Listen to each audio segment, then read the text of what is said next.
11th class business studies chapter है nature and purpose of business. उसमें हम topic शुरू करने जा रहे थे व्यवसाय के लक्ष्य एवं उद्देश्य, AIIMS and objectives of the business. व्यवसाय के जो उद्देश्य हैं उनको हम 3 भागों में बांटते हैं। उसके आगे क्लासिफिकेशन है, वर्गीकरण है। तो सबसे पहला भाग हमारा आ गया आर्थिक उद्देश्य। अब आर्थिक उद्देश्य को इंग्लिश में इकोनॉमिक ऑब्जेक्टिव बोलते हैं, जो धन से संबंधित होते हैं। तो पहला उद्देश्य होता है लाभ कमाना, अर्निंग प्रॉफिट। व्यवसाय का सबसे पहला उद्देश्य होता है ज़्यादा से ज़्यादा लाभ कमाना। व्यवसाय किया ही लाभ कमाने के लिए जाता है। दूसरा पॉइंट है ग्राहक सृजन करना, क्रिएट कस्टमर्स। हर एक बिजनेस ये चाहता है कि वो ज़्यादा से ज़्यादा ग्राहक अपने बनाए ताकि उसकी बिक्री बढ़े और बिक्री बढ़ने से लाभ बढ़े।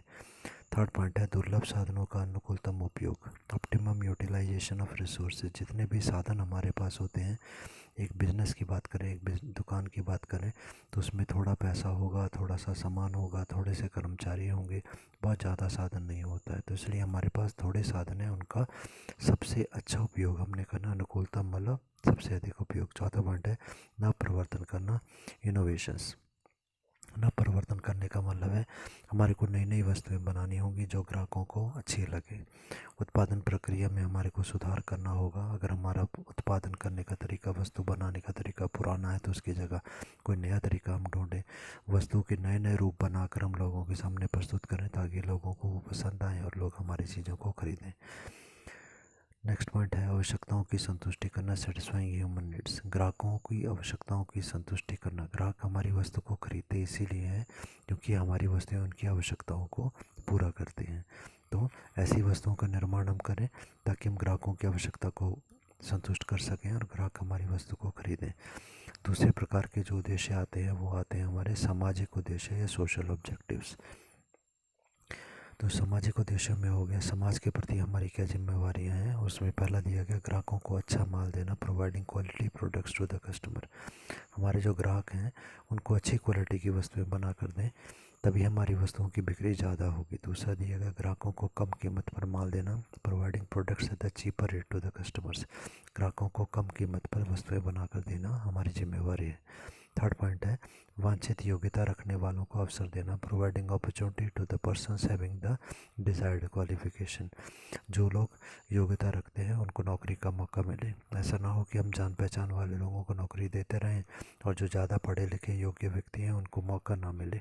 ऐसी स्थिति में हमारे पास कर्मचारी अच्छी क्वालिटी के नहीं होंगे। चौथा पॉइंट है कर्मचारियों के कल्याण के लिए कार्य करना, to work for the employees benefit. कर्मचारियों की संतुष्टि, उनके भलाई के लिए काम करना भी हमारा एक उद्देश्य होता है। पांचवा पॉइंट है रोजगार के अवसर उपलब्ध करवाना, प्रोवाइडिंग एम्प्लॉयमेंट अपॉर्चुनिटी। समाज के प्रति हमारी जिम्मेवारी है कि हम ज़्यादा से ज़्यादा लोगों को रोजगार दें। अगला है 6 पॉइंट समाज के विकास में योगदान देना, contributing for the development of the society. समाज के विकास जो है उसमें हमारे को योगदान देना है। बहुत सारे कार्य हम कर सकते हैं, जैसे कि हम स्कूल वगैरह खोल सकते हैं जहाँ पर गरीब लोगों को कम कीमत पर या मुफ्त में शिक्षा हम दें। पार्क वगैरह हम बना सकते हैं, या फिर हॉस्पिटल खोल सकते हैं जहाँ पर बहुत कम कीमत पर या मुफ्त में लोगों को दवाइयाँ इत्यादि दें। अगला है विनियोजकों को पर्याप्त लाभ देना, giving the sufficient return to the investor. विनियोजक वो व्यक्ति होते हैं जिन्होंने हमारी कंपनी में पैसा लगाया होता है, उन्हें हम विनियोजक बोलते हैं। तो उनको हमें पर्याप्त लाभ देना है। जिन लोगों ने हमारे को उधार दिया उनको पर्याप्त मात्रा में ब्याज भी देना है, इंटरेस्ट हम देंगे उनको। और जिन्होंने हमारी को पूंजी दी है उनको हम लाभ देंगे, मालिकों को लाभ भी काफ़ी मात्रा में देना जो है व्यवसाय की जिम्मेवारी है। आठवां पॉइंट है व्यवसाय की गलत परंपराओं और प्रथाओं को रोकना, to restrict wrong trends and the traditions of the business. अगर हमारे बिजनेस में कोई परंपराएं चली आ रही थी जो गलत हैं समाज की दृष्टि से, उन परंपराओं को रोकें और केवल मात्र समाज की भलाई के लिए ही कार्य करें। 9 पॉइंट है सरकार को ईमानदारी से कर अदा करना, to pay tax to the government properly. सरकार को जितना हम लाभ कमाते हैं उस पर पर्याप्त मात्रा में टैक्स भी देना चाहिए। इसके अलावा अगले पॉइंट्स पर आते हैं।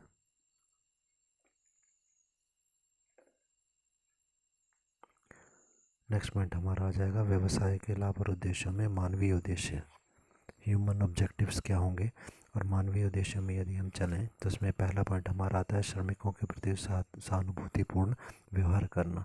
श्रमिकों के साथ अच्छा व्यवहार करना, सहानुभूतिपूर्वक व्यवहार करना, यदि उनको हमारी आवश्यकता है तो उनकी मदद भी करना। To cooperate with the employees. Second point है कार्य की उचित दिशाएं प्रदान करना। To provide good working condition. यदि हमारे वर्कर्स फैक्ट्री में काम करते हैं जहां मशीनें चल रही हैं, वहां पर धुआं इत्यादि ना रहे उसकी व्यवस्था करें। गर्मी इत्यादि है तो फ़ैन वगैरह की व्यवस्था करें। वर्कर्स को आराम करने के लिए कुछ चेयर वगैरह की व्यवस्था भी करें। पीने के लिए पानी इत्यादि की व्यवस्था हो। थर्ड पॉइंट दिया गया प्रबंध में श्रमिकों की भागीदारी देना।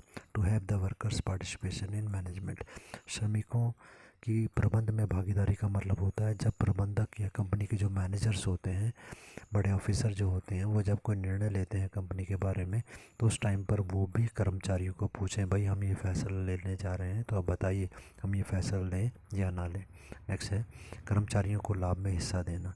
अब ऐसा है कि कर्मचारियों को कार्य के बदले में उनकी तनख्वाह तो मिल ही जाती है, पर जो लाभ होता है वो सारा का सारा मालिक ले जाते हैं। तो कर्मचारियों को ये कहना होता है कि वो इतनी मेहनत कर रहे हैं उसके कारण ही लाभ हो रहा है, तो उनको लाभ में हिस्सा मिलना चाहिए। यदि लाभ का थोड़ा सा हिस्सा भी हम कर्मचारियों को दे देते हैं तो उससे कर्मचारी खुश होते हैं और ज़्यादा मेहनत करते हैं। अगला है श्रमिकों का विकास करना। Helps in development of the employees. श्रमिकों का विकास करने का मतलब हुआ कर्मचारियों को ट्रेनिंग देना, उन्हें काम करना सिखाना। जो काम उन्हें नहीं आता था वो भी अच्छे तरीके से वो कर सकें, तभी हम हमारी कंपनी में वस्तुएं जो है वो अच्छी क्वालिटी की बनेगी। अगला है श्रमिकों के साथ मानवीय व्यवहार करना।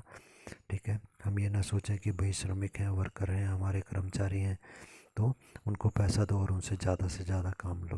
वो भी मनुष्य हैं और उनके साथ मानवीय व्यवहार करें, उनकी समस्याओं को समझें। नेक्स्ट दिया गया विनियोगों पर उचित लाभ प्रदान करना। अभी हमने डिस्कस किया था to give proper return to the investor. जिन लोगों ने हमारी कंपनी में पैसा लगाया है उनको उनके हिसाब से पर्याप्त मात्रा में लाभ का हिस्सा भी मिलना चाहिए। नेक्स्ट है व्यावसायिक जोखिम या व्यावसायिक जोखिम। अब जोखिम क्या चीज़ होती है? हमने पैसा बिजनेस में लगाया, हमने दुकान खोली, परंतु हमारी दुकान घाटे में चली गई, नुकसान में चला गया, व्यवसाय को नुकसान हो गया, ये जोखिम होता है। तो मीनिंग देखें दिया गया व्यवसाय में लाभ की अनिश्चितता, अनसर्टेनिटी ऑफ द प्रॉफिट। हम ये सोचते हैं कि हम लाभ कमाएंगे एक दुकान शुरू करके, परंतु वो निश्चित नहीं होता कि हमारे को लाभ होगा, कई बार हमारे को हानि हो जाती है। देखें इसकी परिभाषा हम याद करेंगे। परिभाषा का मतलब क्या होता है?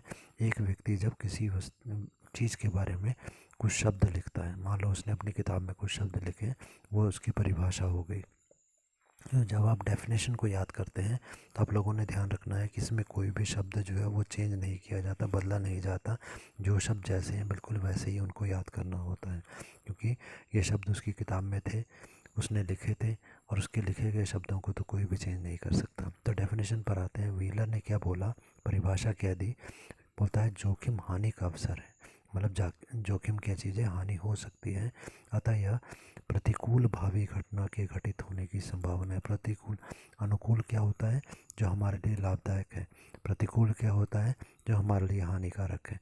तो ये बोला गया ये प्रतिकूल मतलब हानिकारक, भावी मतलब भविष्य में कोई घटना घटित होने वाली है, उसकी संभावना है कि भविष्य में कोई हानि हो सकती है, वो क्या होता है? जोखिम या रिस्क होता है।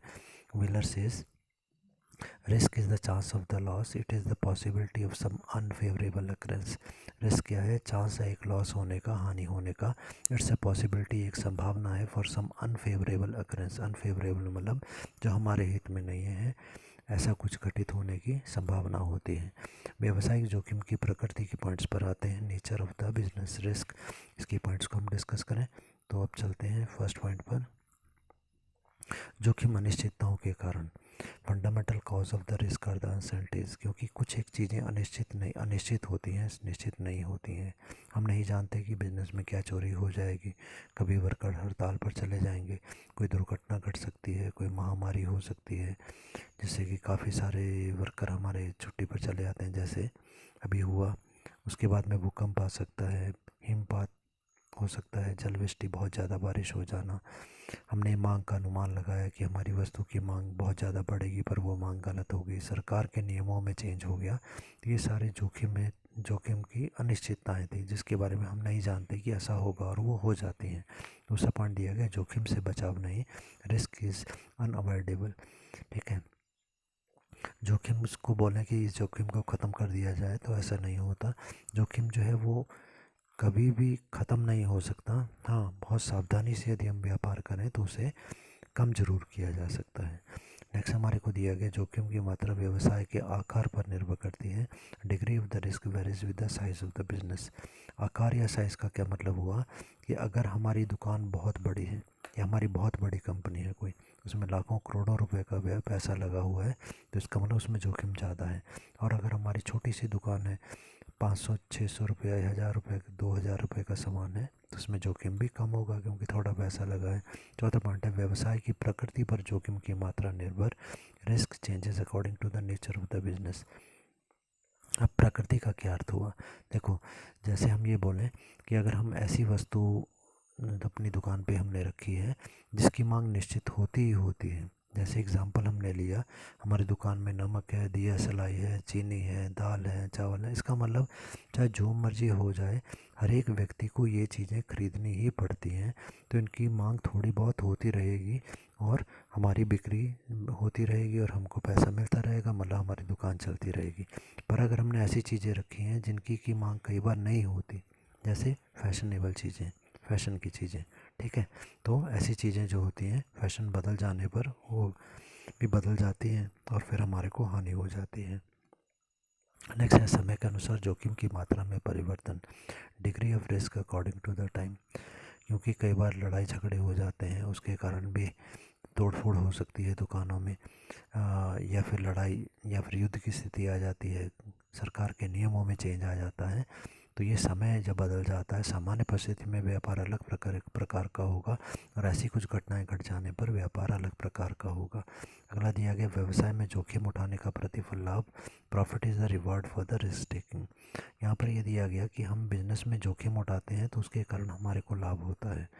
हम रिस्क ले लेते हैं कि चलो हो सकता है कि इस बारी गर्मी बहुत ज़्यादा पड़ेगी, इसलिए हमने अपनी दुकान में फ़ैन कूलर वगैरह जो है ला के रख लिए कि ज़्यादा गर्मी पड़ेगी तो बिक्री भी ज़्यादा होगी, इसलिए हम पहले से सामान लेके आ गए। ठीक है, हमने रिस्क ले लिया। अगर तो गर्मी वास्तव में ही ज़्यादा पड़ गई तो हमारी बिक्री बहुत ज़्यादा हो जाएगी। पर अगर हमने रिस्क नहीं लिया, इसलिए हम बहुत थोड़ा सा सामान लाए, 1-2 फ़ैन ही लाए, परंतु हमारा पड़ोसी दुकानदार ने रिस्क ले लिया और वो बहुत ज़्यादा फ़ैन ले आया और गर्मी पड़ गई, तब क्या होगा? हमारी दुकान पे ग्राहक आएंगे, हमारे 1-2 फ़ैन के बाद हम बोलेंगे भाई ख़त्म हो गए, फिर लाएंगे, पर पड़ोसी दुकानदार की बिक्री फटाफट होती रहेगी।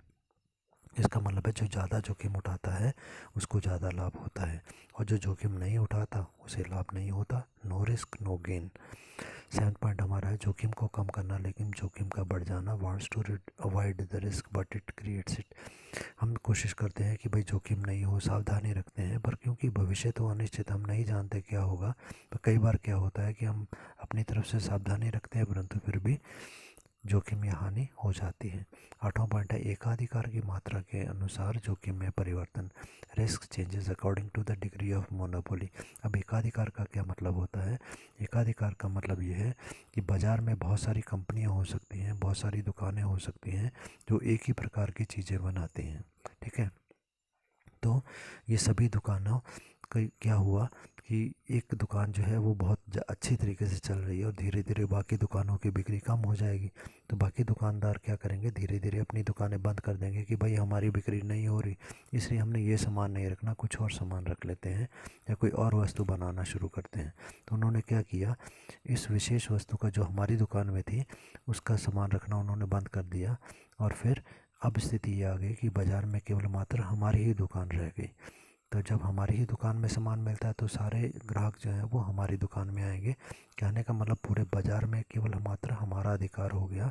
ऐसी स्थिति को हम एकाधिकार कहते हैं। अगर एकाधिकार हमारा बना हुआ है, केवल हमारी ही वस्तु बिकती है, तो फिर उसमें जोखिम कम होगा। पर एकाधिकार नहीं है, बहुत सारी दुकानें हैं, तो जोखिम ज़्यादा होगा।